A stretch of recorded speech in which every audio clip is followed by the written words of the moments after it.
Welcome to the Words from the Vine. Words from the Vine is a presentation of stories that I've been posting up on a Works blog for the last month and a half. One particular gentleman who has a visual impairment asked me to present an audio version of the stories so that he could enjoy them a little bit better. So I decided that perhaps a good thing to do would be to present it as a weekly podcast, which is what you're listening to, the first one of now.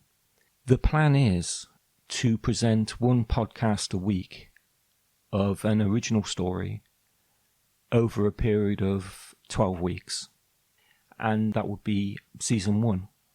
And then perhaps take a little time off to formulate what I might want to do with season 2 if there is a season 2. That, of course, depends on you. Well, I don't think there's much more to be said about that. Let's get on with this, shall we? Epiphany. The wind whispers forlornly over the tips of the gravestones of the old cemetery. In the distance, where the recent graves lay, a mower can be heard trimming the grass. In that far-off place the trees are widely spaced, and the well-trod pathways are well kept, but things are different where Joe walks. Overhead the trees are tangled in a show of contempt for those well-loved lanes of often-visited graves. The trees here arc over the graves that sit in the darkness under their canopy protectively. The trees say, "If no other loves you, we still do," and they mean it. Joe walks under those same leaves, under branches close enough to snag the beanie he habitually wore if they wished to, but instead the trees just watched. Each grave he passes he inspects, his eyes old but still sharp. Some inscriptions had long since withered to nothing, others bear a shadow of what they once were, but a few still stand as monuments to those they honoured. Joe does not find what he searches for, so he moves on.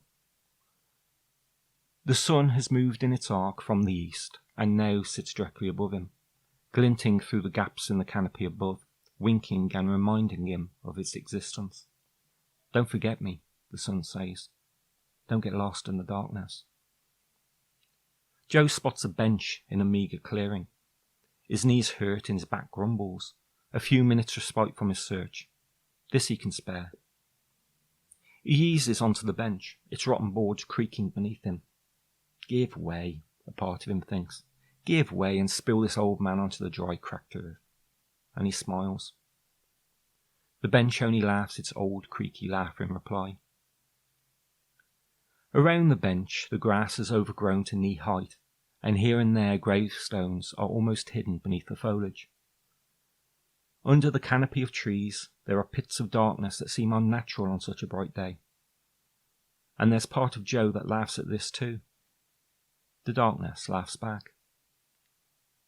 Unseen to Joe, stood half hidden by a thick tree, and steadying himself with one hand on a tilted gravestone stands another man. His dark blue suit is cut well on his form, and the trilby sits on his head at a jaunty angle. Beneath it he smiles as he watches, his eyes hidden in shadow. Unaware of his audience, Joe closes his eyes. In moments he drifts to the whispers of the wind as it dances amongst the chattering trees. Beneath him the bench sighs as Joe's face slackens and his shoulders droop. And then Joe hears the noise. Was it the shifting of leaves? Or was it a gentle exhale? Joe looks up. The man nods over to him, touching the rim of his hat in a greeting. Even to Joe, a man who was old enough to remember the birth of the Beatles, the gesture seemed old-fashioned. Joe stands, a collapse in reverse, and something next to him slides into a pile on the seat. I'm sorry. I didn't see you there." "That's okay," the man replies, but doesn't move. His voice is another wind whisper, another tree laugh, and Joe already wants to smile. Instead he glances at the grave, its name obscured by the elements, and then back at the man. "Are you visiting someone?" Joe asks. "Yes, my wife. And you?" "I don't know. I'm just here." The man nods as if he understands, still looking at the overgrown grave. Joe doesn't understand. Joe realizes he really doesn't understand anything anymore. She's been gone so long. The gravestone is worn, almost smooth, and it lists to the side like a bad tooth. "Have you been away?" Joe asks, while trying to keep the accusation out of his voice. "Why'd you ask?" The eyes look back at Joe innocently. "Well, the grave, it's... no one tends to it." "No." The man looks at Joe with an emerging frown, perhaps catching Joe's meaning finally. "That would be family work, if there were any left." "Oh," Joe mumbled, unsure of how to respond. "Why are you here?" Joe looks at the man. He was easily half Joe's age, and it occurred to Joe that perhaps he should step carefully.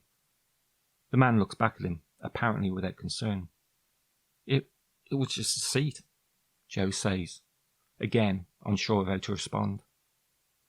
The man's eyes narrow slightly. "But why here?" Joe glances back at the rotten bench. His things still lay on it in a heap. "I remember it as a child. It was a different seat back then, but I remember it, I think. My mum..." He suddenly remembers, a childlike expression settling on his face. "I was looking for my mother's grave." He pauses, his words trailing off. The man watches him. "Were you?" A sudden need to continue his search fills Joe's mind. I can't find her," he mutters. He looks around the immediate area in a slow circle. "Have you seen her?" he asks the man. "Her grave, I mean. Her name was Patricia George." The man shakes his head. "No, I'm sorry. You haven't been here in a while, have you?" "Neither of you." This time Joe can't help but sound accusing. "I suppose. But I have excuses." "So do I." The man raises his eyebrows and Joe looks away. No, he has no excuses. He can whine about it, sure, but he won't fall for it, and neither, apparently, will the man. The man smiles a broad smile. "Do you remember anything? A turn in the path, a particular tomb?" Joe shakes his head. No. He points to the seat. "I remember that." He shrugs his shoulders and looks back at the man, and then something seems to pass through him, an epiphany of sorts. He then looks at the seat, taking a step towards it. The man reacts to this, moving forward slightly to close the gap between himself and Joe, but Joe stops and looks back. "Who were you with?" the man asked earnestly. "Who brought you to see your mother?" Joe takes another deep breath, thinking deeply, something tickling on the edge of his mind.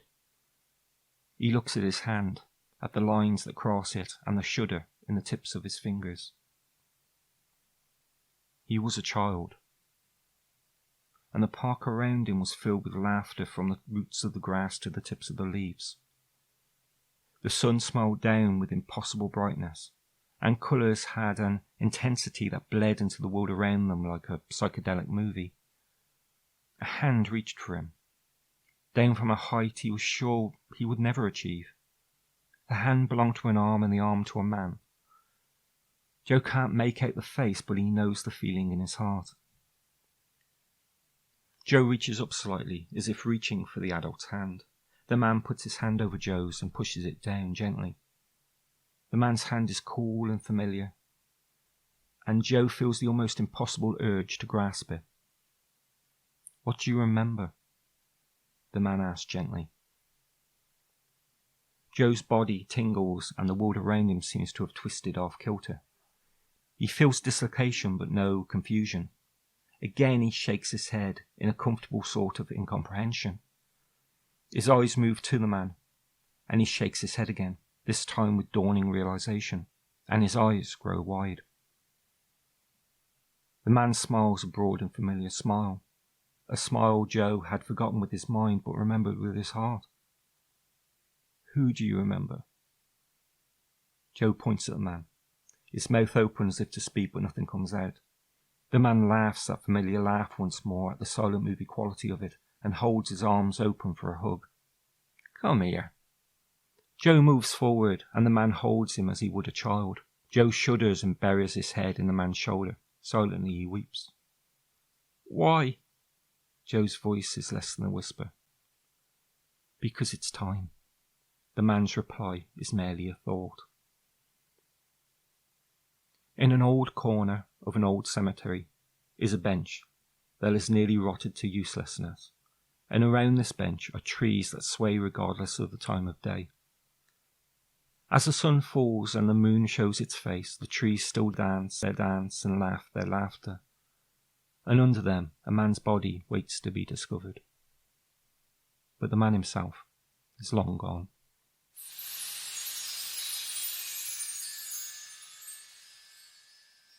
Well, there we have it. That's the first offering from our little podcast. And if you're interested in more, please go over to wordsfromthevine.co.uk and subscribe. Well, you've made it 11 and a half minutes in now, so congratulations on that. I hope you did enjoy it. I really do. To those who have heard this story before, I apologise, but I wanted to start with something that I was familiar with to make it a little bit easier for my first time out. I hope you forgive me on that. Next time, I promise it'll be something different and fresh and something you haven't heard before. Until then, I hope you all have a good week and I hope life treats you well. You take care. Bye.